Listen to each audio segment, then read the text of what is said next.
A shocking arrest in the murder of 18-year-old Yanelly Solorio-Rivera and her 3-week-old daughter, Celine. Today, police announcing the arrests of 22-year-old Yarelly Solorio-Rivera, Yanelly's sister, and her boyfriend, 26-year-old Martin Arroyo Morales, for 2 counts of premeditated murder. Let me tell you something. I've covered a lot of cases on this channel, but this one hit different. An older sister, jealous of her younger sister, plans a murder.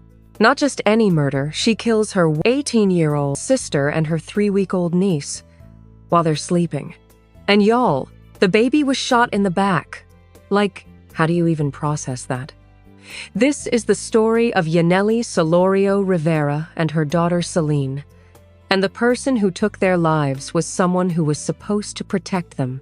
The fights that turned deadly. The red flags everyone missed. The unspoken words left unsaid until it was too late. The shadow behind the curtains unveiled as we shine the light on shadowed stories that need to be told. This is Shadowed Crimes TV. Join us daily as we break down domestic violence cases. Hit the subscribe button and be part of the conversation that breaks the silence. Yanelly and Yarelly Solorio-Rivera. 2 sisters with names so similar, you'd think their parents wanted them to be close.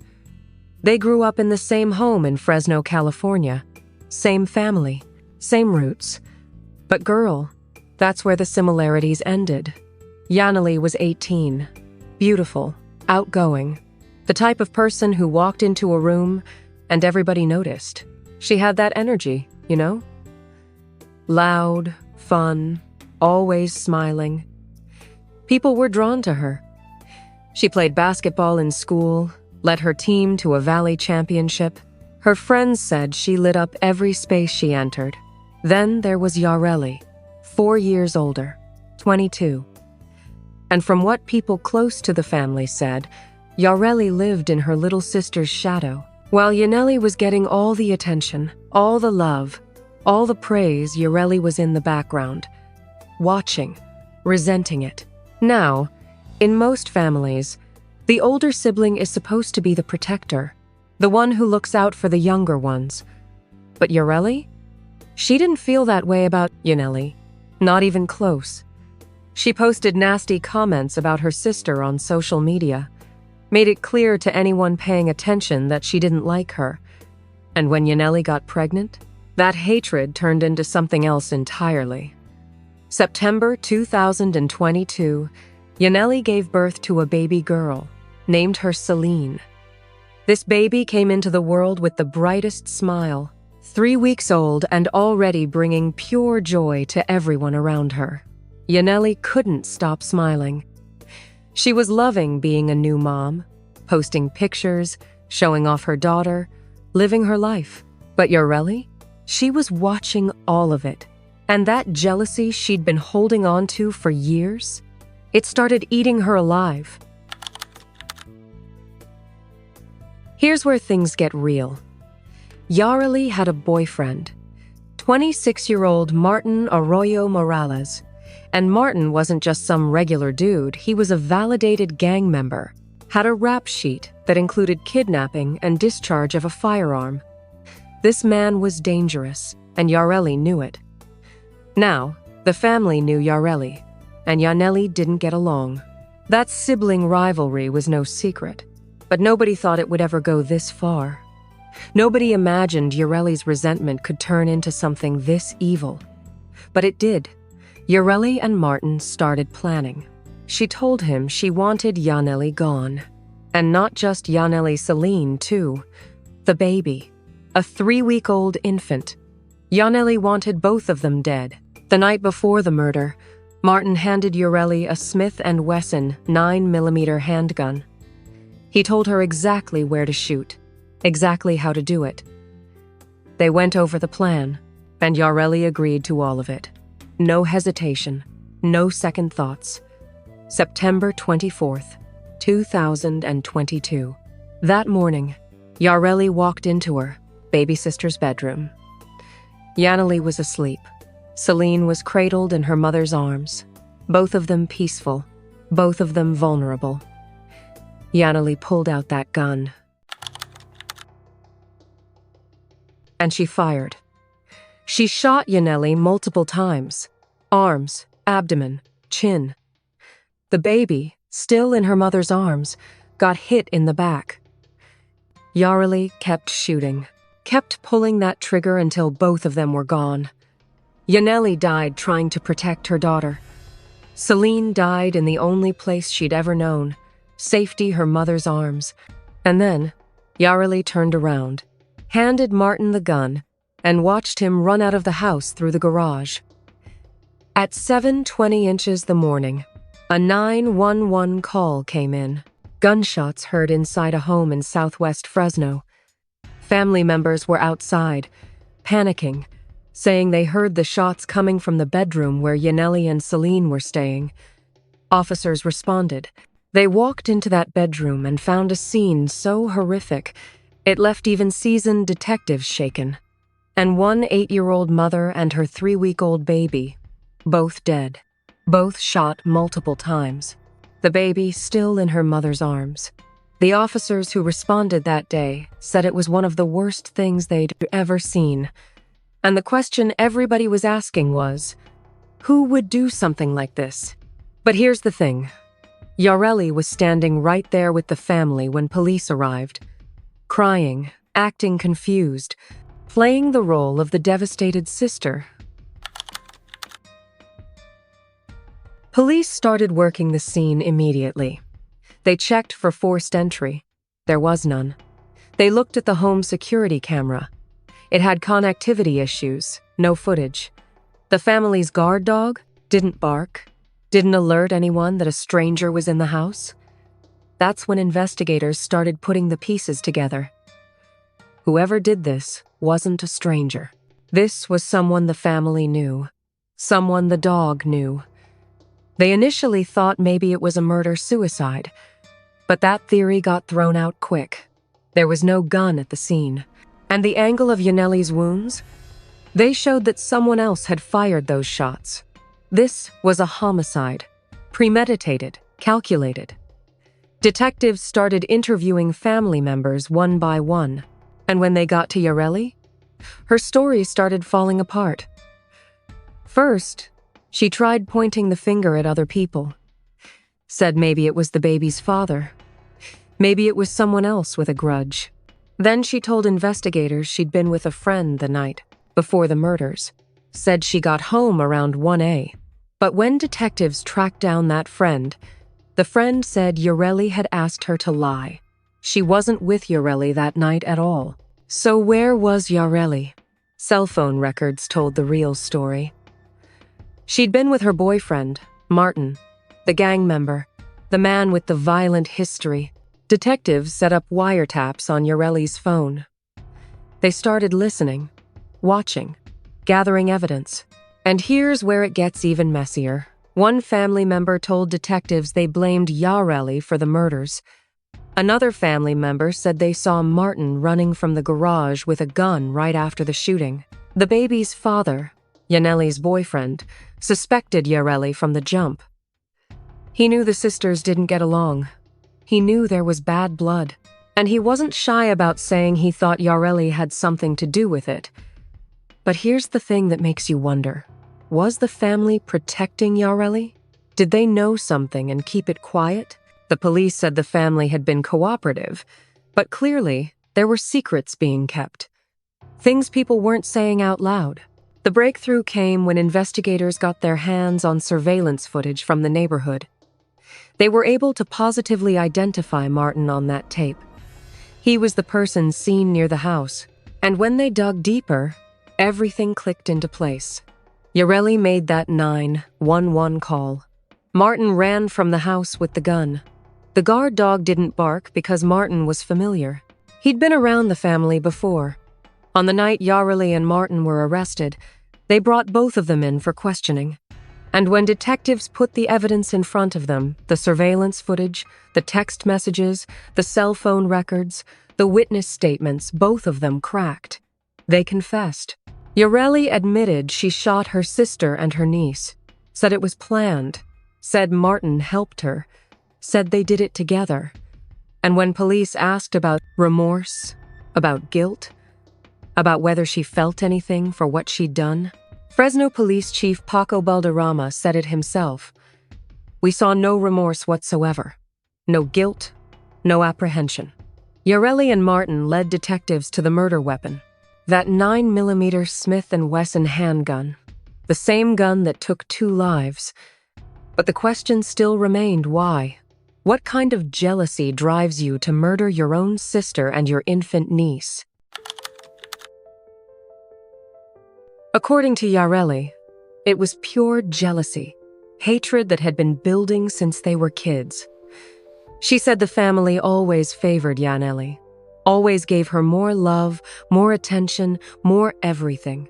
And Yarelly? She just sat there and watched it happen, year after year. Resentment turning into rage. When Yanelly had Celine, that was the final straw for Yarelly. She couldn't take it anymore. Couldn't stand seeing her sister happy. Couldn't stand seeing everyone celebrate this new baby while she felt invisible. So she decided both of them had to go. She and Martin planned it out. The night before, he gave her the gun and told her where to aim. The next morning, she walked into that bedroom and did exactly what they'd planned. Shot her sister, shot her niece, no hesitation. After the shooting, she handed Martin the gun, let him run out, and then called 911 herself, played the shocked sister, the grieving family member, like she wasn't the one who just pulled the trigger. Police arrested both Yanelly Solorio-Rivera and Martin Arroyo Morales. They were each charged with 2 counts of premeditated murder. A shocking arrest in the murder of 18-year-old Yanelly Solorio-Rivera and her 3-week-old daughter, Celine. Today, police announcing the arrests of 22-year-old Yarelly Solorio-Rivera, Yanelly's sister, and her boyfriend, 26-year-old Martin Arroyo Morales, for 2 counts of premeditated murder. Our Ben Morris joining us live outside Fresno Police headquarters tonight. And Ben, police now describing how they unraveled this case. Yeah, Chief Paco Balderrama saying the real breakthrough in this case came when police identified Arroyo Morales. And the chief says the murders were a crime of passion. Fresno Police Chief Paco Balderrama is a veteran cop, but he says he's never seen anything like this. Some very bold comments were made by the people involved as far as the motive for this crime, I can tell you that. And we saw no remorse whatsoever. No guilt, no apprehension. Police initially saying family members outside the home dialed 911 back on September 24th, and that Yarelly was there that day, allegedly already planning the murders. Video released last Sunday showing Arroyo Morales, who police say is a validated gang member. Chief Balderrama saying the video providing an opportunity to bring the 2 individuals in.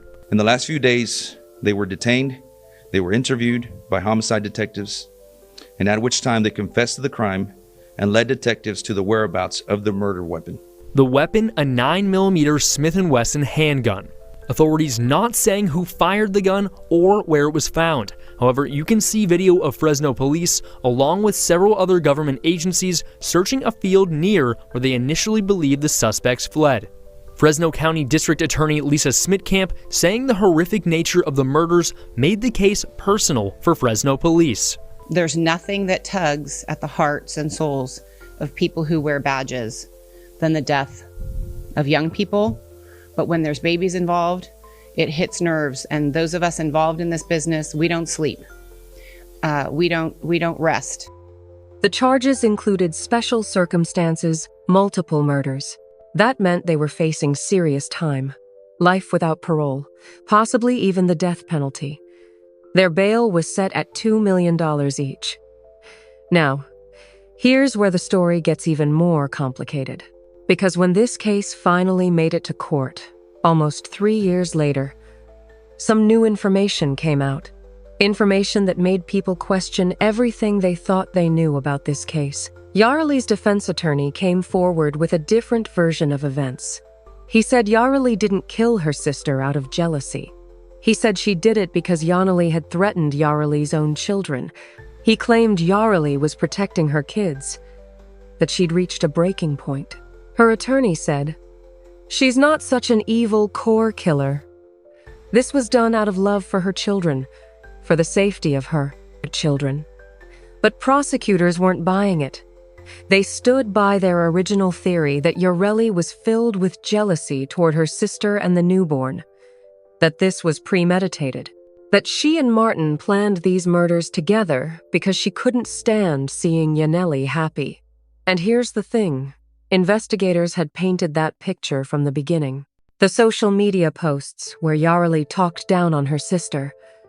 The family members who said the rivalry was real. The evidence that showed this was planned in advance. So which story was true? Was this about jealousy, or was this about protecting her children? We'll probably never know the full truth, because Yarely made a deal with the state. She pleaded guilty to avoid going to trial, and in exchange for that plea, she avoided the death penalty. In the courtroom, the judge sentenced her to 2 life sentences in prison, back to back. She's 25 years old now, and she'll spend the rest of her life behind bars. Martin got 22 years for voluntary manslaughter. But here's what made the sentencing even more painful. This was a family tragedy in every sense of the word. The victim's family was also the defendant's family, and that created a situation that nobody knew how to handle. When Yarely stood in that courtroom, one person showed up to support her, her father. The same father who'd lost one daughter to murder and was now watching his other daughter get sentenced to life in prison. He spoke in court, and his words were heartbreaking. He said, El juez y la fiscal, yo creo. I come here to accompany my daughter today. The father putting the blame squarely on the boyfriend. Cuando el culpable está aquí. I believe that you are making the wrong decision, you and the DA, when they want to send my daughter for life to jail when he is the one guilty of all of this. A father torn between 2 daughters, one dead, one going to prison forever, trying to make sense of how his family ended up here. But here's what stood out to everyone in that courtroom. There was nobody there to speak for Yanelly and Celine, no victim impact statements, no family members standing up to talk about what was lost, just silence. And Yarely and Martin, they never said a word. Not an apology, not an explanation, nothing. When a reporter asked Yarely's attorney if she had any remorse, he said, "Yes, she has remorse. She's very sorry. She knows she could have been better." But the people who investigated this case, they said they never saw that remorse. Not when she confessed, not when she led them to the murder weapon, not during any part of the process. Fresno Police Chief Paco Balderrama said it clearly. "We saw no remorse whatsoever, no guilt, no apprehension." The case never went to trial, so a lot of the evidence got sealed. We'll never know every detail of what happened in that house. We'll never hear all the conversations between Yarely and Martin. We'll never know exactly what was said in those final moments before the murders. But what we do know is this: 2 people are dead, a mother and her baby, and the person responsible is the one person who should have protected them. 3 days after the murders, about 100 people gathered outside the home where Yanelly and Celine died. Friends, neighbors, people who didn't even know them but felt the weight of what happened. They lit candles, they released balloons toward the sky as the sun set. They sang, they cried, they tried to make sense of something that didn't make sense. Yanelly's friends remembered her as charming, beautiful, always ready to have a good time. She was a happy girl, the kind of person who made everyone around her feel good, one friend said. She would always light up a room. Another friend talked about her basketball days, how she led her team to victory, how she had that competitive fire. She was a great basketball player. She was just a great person with a ton of energy, a ton of joy. And Celine? She was just 3 weeks old, a bundle of joy who never got the chance to grow up, never got to take her first steps, never got to say her first word, never got to know what it felt like to be loved by a world that was waiting for her. The family didn't speak publicly after Yarelly's arrest. Maybe they were trying to protect her. Maybe they were just trying to process the betrayal, trying to figure out how to grieve two people while also losing a third to prison. Celine's father, Yanelly's boyfriend, made a decision that showed just how deep the pain ran. He didn't want his baby buried with her mother. He didn't invite Yanelly's family to the funeral. He blamed the entire family for his daughter's death. So Yanelly and Celine, who died in each other's arms, were separated in death, buried apart. A mother and daughter who should have had a lifetime together, torn apart even after they were gone. The only comfort anyone could find was knowing that somewhere, somehow, they were reunited. That in whatever comes after this life, they were together again. This case shook Fresno. It shook everyone who heard about it. Because it wasn't just about murder, it was about family. It was about jealousy so consuming it destroyed everything in its path. It was about two innocent lives taken for no reason other than one person's inability to deal with their own feelings. Yarelly Solorio-Rivera will spend the rest of her life in prison. She'll have decades to think about what she did, to think about the sister she killed, the niece she murdered, the family she destroyed. But no amount of time will bring Yanelly and Celine back. And that's the real tragedy here. Not just that they were killed, but how they were killed. By someone who should have loved them. By someone who shared their blood. By someone who was supposed to be family. Make it make sense. You can't. Because there's no logic in this. No reason that makes it okay. No explanation that justifies what happened in that bedroom on September 24th, 2022. 2 life sentences for Yarelly. 22 years for Martin. But for Yanelly and Celine's loved ones, the sentence is forever. They'll carry this pain for the rest of their lives. They'll always wonder what could have been done differently. They'll always ask themselves if there were signs they missed. And they'll always remember a young mother who loved her baby with everything she had, and a baby who never got the chance to live. This is Shadowed Crimes TV. We tell these stories because these lives mattered, because Yanelly mattered, because Celine mattered, because domestic violence and family violence don't just happen in the streets or between strangers. They happen in our own homes, by people we trust, by people we love. If you or someone you know is in a dangerous situation, please reach out. Get help. Don't wait until it's too late. Hit that subscribe button, share this video, drop a comment, and let me know your thoughts. And remember, justice isn't just about convictions. It's about making sure these stories are told. It's about making sure these names are remembered. Rest in peace, Yanelly Solorio-Rivera. Rest in peace, Celine. Solorio-Rivera, gone too soon, taken too violently, but never, ever forgotten. We'll see you in the next one. It's been 3 days since a young mother and her 3-week-old daughter were shot and killed in their home in southwest Fresno. Tonight, the family of the victims held a vigil in their memories. CBS 47's Jennifer Ortega talked with their friends as police worked to track down who killed them. You can only imagine how the family is feeling. They didn't want to talk tonight. Friends tell me they're very private people, but say they're still processing how someone could do this to their daughter and her newborn child.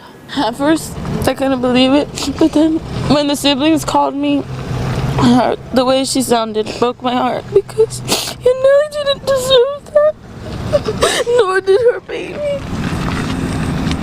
A somber evening filled with song and prayer. As dozens gathered in front of the home where 18-year-old Yanelly Solorio-Rivera and her 3-week-old daughter Celine Solorio-Rivera were shot and killed. Adriana Rodriguez went to school with Yanelly and says she would always light up a room. She was a happy girl. No matter what happened to her, she would always have a smile. And she would always be left for a party. And she would...